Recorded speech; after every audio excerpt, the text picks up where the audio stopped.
Time now for another edition of Ask the Expert here on CTV Morning Live, and we are talking today with Brenda Hollingsworth. She is a partner at Auger Hollingsworth.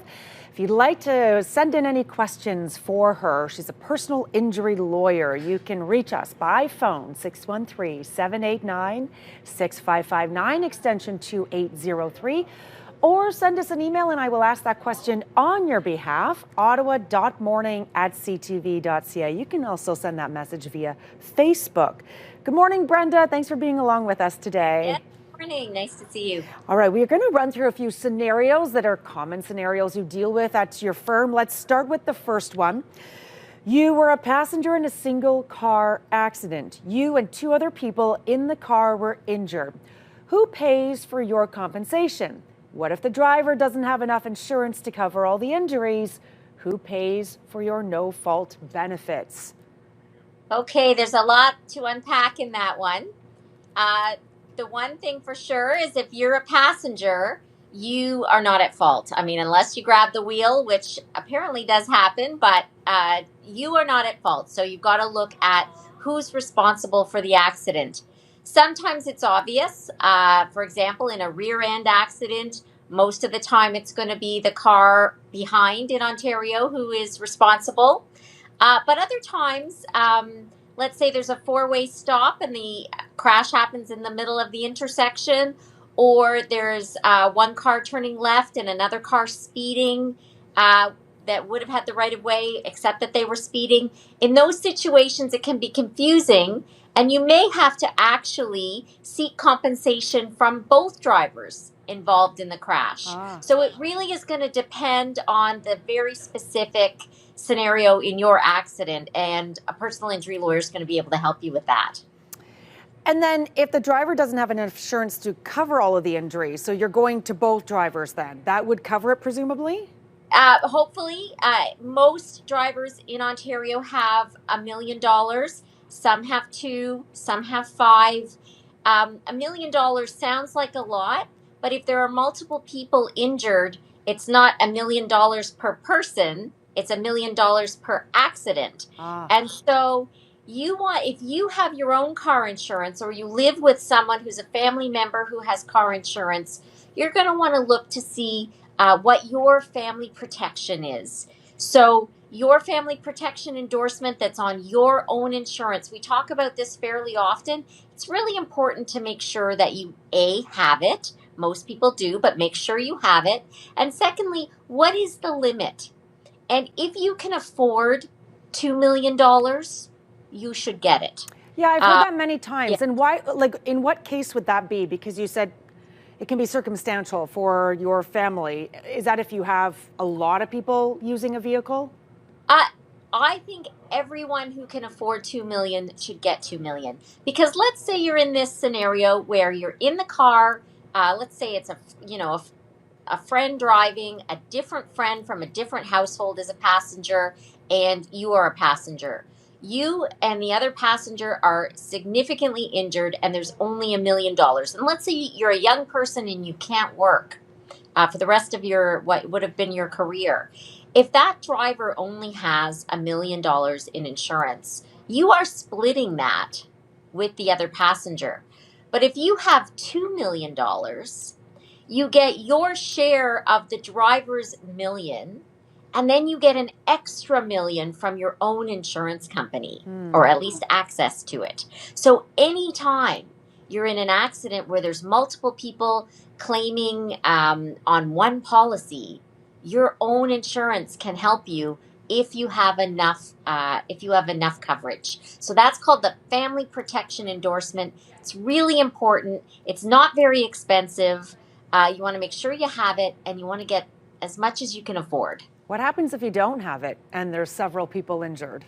Yeah, then you just get your pro rata share. So if each of, it's not usually, people don't usually have the same amount of injury, but let's say you have $1 million worth of injury and the other person has $500,000 worth of injury, then, you split that $1 million pro rata. So both injured people get less than they should, because that's all the insurance that there is. There's a lot of different scenarios that can unfold at this time of year, Brenda. You know, we've talked a lot about car accidents in the past. We talk around, you know, keeping your property safe when the icy winter weather arrives. One of the big ones now is cottage life. Everyone's going to a cottage. And so our next question is centered a little bit about that, or scenario, if you will. You are at a friend's cottage and you are walking from the dock to the screened-in porch. The sun went down while you were on the dock and it's dark as you head to the porch. Your foot goes into a hole and you break your ankle. Do you have a case? You might. It depends. Yeah, so we actually get scenarios like this all the time. People breaking their ankles in potholes, for lack of a better descriptor, at cottage properties that they don't own. And so it's really going to depend on whether or not the person was walking on, you know, the path that you would expect them to be walking on between, say, the dock and the cottage, and what the lighting situation was. Most cottagers now will have either solar lights or something to block a path from, let's say, the waterfront to the cottage, or from where people park to the cottage, because it's really dark out there. There's no street lights. So it's going to depend on where the walker was walking and what kind of lighting there was. What about intoxication? Does it matter if the person is under any kind of influence? Does that come into play? It does, actually. So, you know, if you drink to the point where you are not safe, you can be responsible for your own actions. But it cuts both ways. If you are a host at a cottage and there's alcohol flowing and you haven't kept your property safe, you can also be responsible for that. So, you know, in a natural environment, there is a different standard than, let's say, on a municipal sidewalk. You do not have to pave your cottage property, but you do have to make sure it's reasonably safe. So if there is a path between the dock and the cottage, the parking in the cottage, an outhouse in the cottage, you're going to need to make sure that it's lit and that it's safe. So if there is an obvious trip hazard, like a big root, you're going to have to either mark it or get rid of it. And if there are holes, you're going to have to fill them. And a lot of people would automatically do that in their city property, but may sort of, you know the property like the back of your hand. If it's your cottage, you could do it with your eyes closed, and you don't realize the hazards that are there for people you invite, your guests who haven't been there before and don't have that same innate knowledge of what the landscape's like. Yeah, and you bring up a couple interesting points about lighting and marking it. So if you put a spotlight of some kind, or, you know, some kind of light onto this area, and a pylon, I know it's not the most pretty looking thing. A planter. Anything, yeah. Right? Anything. A planter's a lot nicer than a pylon. So you mark it in some way, which is financially a lot more feasible than, you know, laying out full concrete or something to make it safer. Does that help you in a defense then? It sure does. Yeah. So, I mean, it is often a complete defense to a defect, whether it's in the city or in the country, if you have warned about it. So a sign that says slippery when wet will often be enough to avoid liability or responsibility. Same thing if there's a hazard but it's marked, people have to be paying attention. You can't, the property owners aren't insurers against anything bad that happens. So you mark it, put a planter on it, put, some other cottage thing like a ring buoy on it or whatever, and you're probably going to be fine. But lighting goes a long way. Those little solar lights, not very expensive.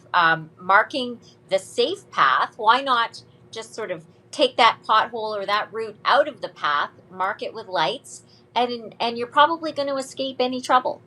That's interesting. And that, like you said, worth repeating, goes for anywhere, cottage or your municipal residence. Absolutely. If you mark it, if you put a warning, it's then the onus is on the other person to see it. And if they ignore it, well, then that's on them. Yeah, I mean, there's case after case where a warning was enough. There's all the information. If you'd like to contact Brenda directly, you can send her an email, info@ottawalawfirm.ca, or give her a call, 613-233-4529. All right, we have a question coming in, Brenda, so let's get right to it. Viewer Judy writes, I've been hit by a car. The charges were settled in court and he was fined. I need a total knee replacement. Does his insurance cover all the expenses, or does my insurance cover the balance? Should I launch a lawsuit? Yeah, so there's a lot of great questions in there. And this is a good opportunity to sort of remember the different buckets of money that are available when you have a car accident. So the first one is your own insurance. No matter what caused your accident, if there's a vehicle involved and you have car insurance, you always have to go to your own car insurance first for what are called accident benefits or no-fault benefits. So they pay up to a certain amount for medical rehabilitation expenses, lost income, attendant care, and there are a bunch of other smaller benefits that may be available in your situation. So number one, you let your own insurance company know. But in a situation where you've got a knee replacement and the other person is clearly at fault because they had charges and they paid a fine, that is a case where you would get a personal injury lawyer and pursue a lawsuit. Because remember, your accident benefits, so your own insurance, does not compensate you for pain and suffering, only for specific benefits like the ones I mentioned. So pain and suffering and most loss of income claims, unless you're quite a low income earner, most loss of income claims will always come from the other driver's insurance company. So you are going to probably want a lawsuit, or at least hire a lawyer to try and negotiate a settlement for you. So that is definitely a situation where a free consultation with a personal injury lawyer like Auger Hollingsworth could help you and provide quite a bit of value. Knee replacement's a big ticket item. There should be some decent compensation there. So does that then at the end of the day settle it? Or is that something like that Judy could go back to over time if she needs to? Yeah, so when you settle your case, it's over, right? So if you settle with your own insurance company, settle out your accident benefits, you can't go back to them for more for the things that they cover. And likewise, if you settle with the other driver's insurance company, it's over. So that is another reason why it's important to get an accident lawyer involved, because you don't know how much a knee replacement is worth, for example. But I do. And I know sort of what kinds of things will make it have a higher value, what kinds of things would maybe make it have a lower value. And I can tell you exactly what the right range is for your injuries and your circumstance. And we can make a proposal that gets you in the right range. I mean, asking for $1 million in a case that's worth $100,000 is no good. So you don't want to do that. But what we see a lot more often, very often, is people will do their own settlement proposals and ask for $5,000 on a case that's worth $75,000. Wow. I do that at least once a month.